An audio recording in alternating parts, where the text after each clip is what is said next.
Hi and welcome to Module 1, Lesson 3, Cell Metabolism. This is a refresher of the processes of photosynthesis and cellular respiration. These processes consist of energy conversions. Plants and other photosynthetic organisms are able to convert the solar energy into chemical energy and use it to build organic molecules using carbon dioxide as a carbon source. Conversely, animals and consumers in general, unable to do photosynthesis, will get their energy by degrading organic molecules. And in this process, they will release carbon dioxide. Human, animals, and plants depend on a cycle of cellular respiration and photosynthesis for survival. The oxygen produced by plants during photosynthesis is what humans and animals inhale for the blood to transport to the cells for respiration. The carbon dioxide produced during respiration is released from the body and absorbed by plants to help provide the energy they need for growth and development.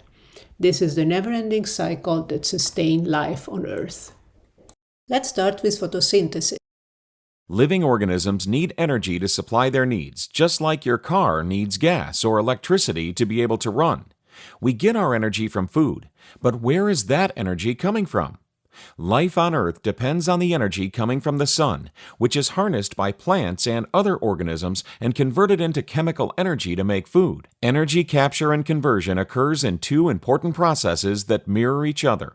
1. Photosynthesis, the process by which plants capture energy from the sun and store it in the chemical bonds of sugars and other food molecules they make.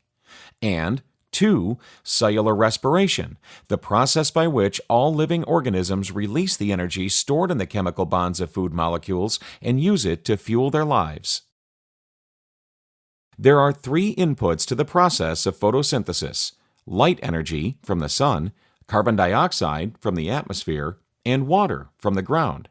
From these three inputs, the plant produces sugar and oxygen. Photosynthesis is best understood as two separate events: a photo segment, during which light is captured, and a synthesis segment, during which sugar is synthesized.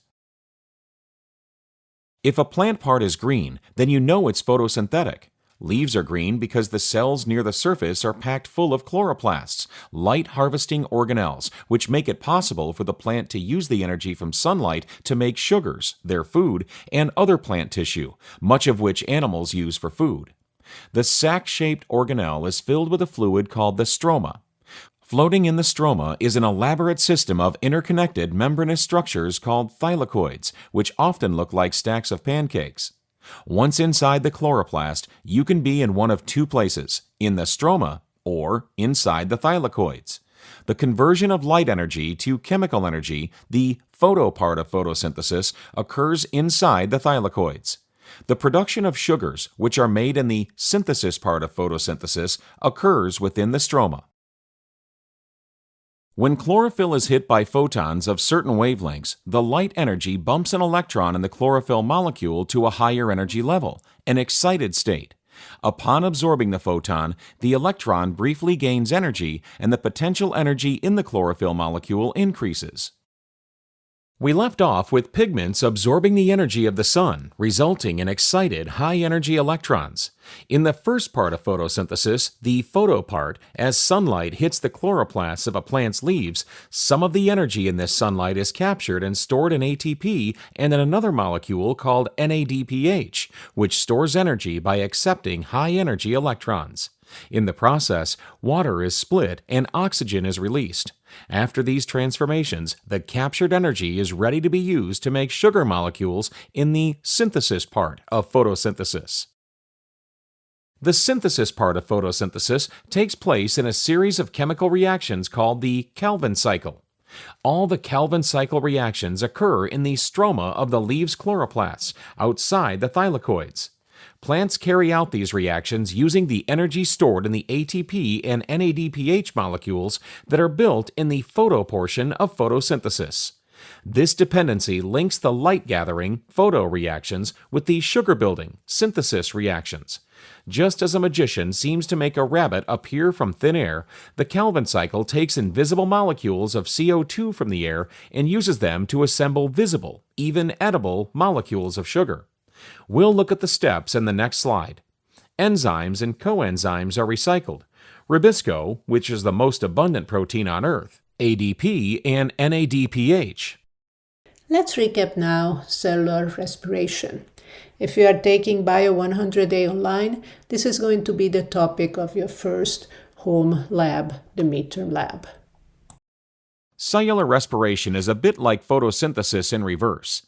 In photosynthesis, the energy of the sun is captured and used to build molecules of sugar such as glucose.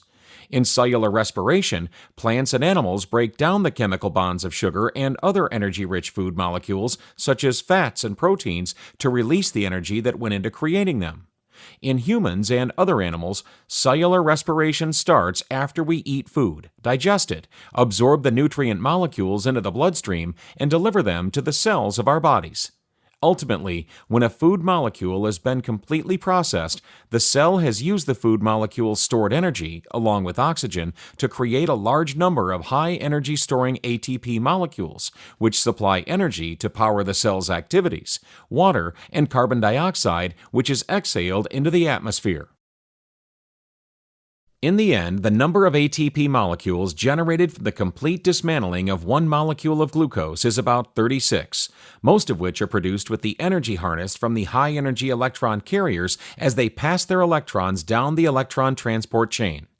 Take some time to follow the fate of the carbons of the glucose molecule and the energy stored in it as it passes to ATP and high-energy electron carriers, eventually forming even more ATP. So what did you learn today? Both photosynthesis and cellular respiration are energy harvesting processes. And if you look at the inputs and outputs, they are opposite of each other. In photosynthesis, solar energy is used to build sugars and other organic components from carbon dioxide, and oxygen is released. In cellular respiration, these sugars or other organic molecules are broken down to release energy and carbon dioxide. And this is the end of Module 1, Lesson 3. Thank you.